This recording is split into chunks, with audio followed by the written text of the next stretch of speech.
So Boyle's law is essentially the relationship between pressure and volume when you have a closed system, so the amount of moles of gas remains the same at a constant temperature, so the temperature remains the same.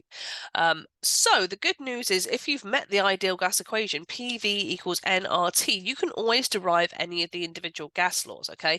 So we've got constant number of moles because we have a closed system. R is a constant anyway, and temperature is fixed. So that means the pressure volume product is just going to be constant, okay?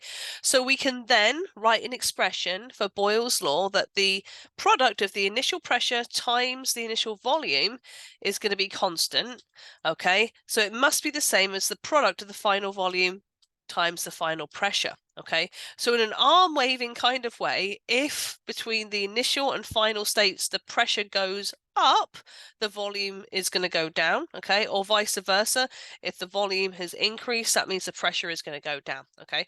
So let's just take a look at this particular kind of question, and hopefully common sense will help you out a little bit with this.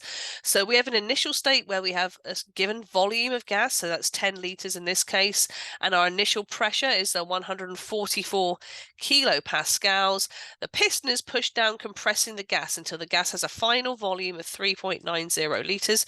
So the final volume is smaller. The gas has been compressed into a smaller physical volume of space. Therefore, we would expect the pressure to go up, okay?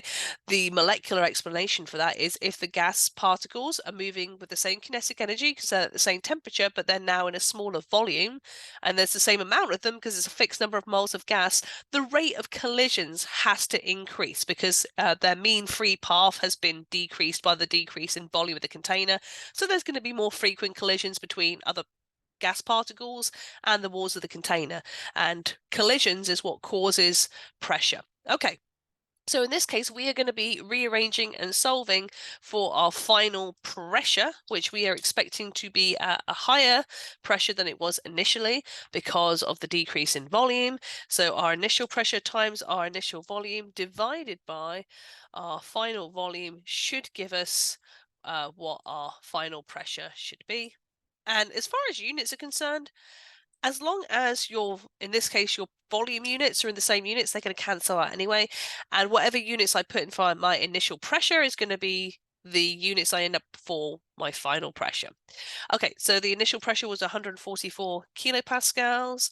My initial volume was 10 liters. We are compressed into 3.90 liters.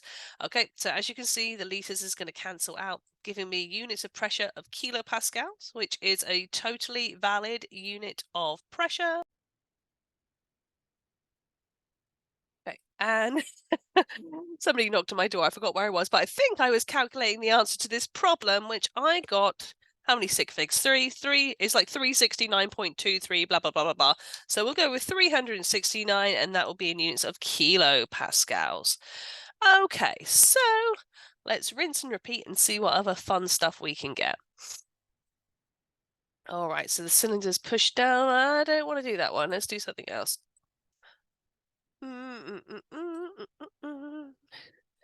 Give me something fun. Oh, okay. So just so we have a slightly different thought experiment, okay? In this case, our piston has been pulled up, expanding the gas, okay? So whatever our initial volume is and our initial pressure, if we've expanded into a larger volume, then we would expect the pressure to go down because the gas molecules, if they're traveling at the same speed with the same kinetic energy, and there's the same concentration, then they're going to have a longer mean free path until they get to something they're going to collide with, either another gas particle or the walls of the container. So that would cause a lower pressure. So a higher final volume is going to result in a larger is probably a better way to say it. A larger final volume is going to give us a lower final pressure. Okay, so hang on, there's someone else at my door.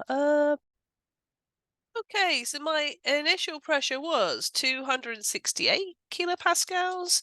My initial volume was 10 liters. And we're expanding to 88 liters, so that is my final volume.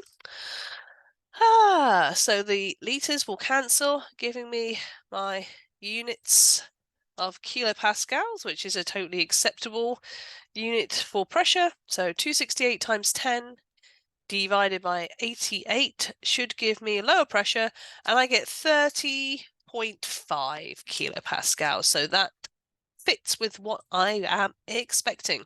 So of course you could be asked to rearrange and solve for like final volume, initial pressure, whatever, like, 3 things, find the 4th thing. Okay, so just make sure you're careful with assigning what you've been given and working out what you need to find out.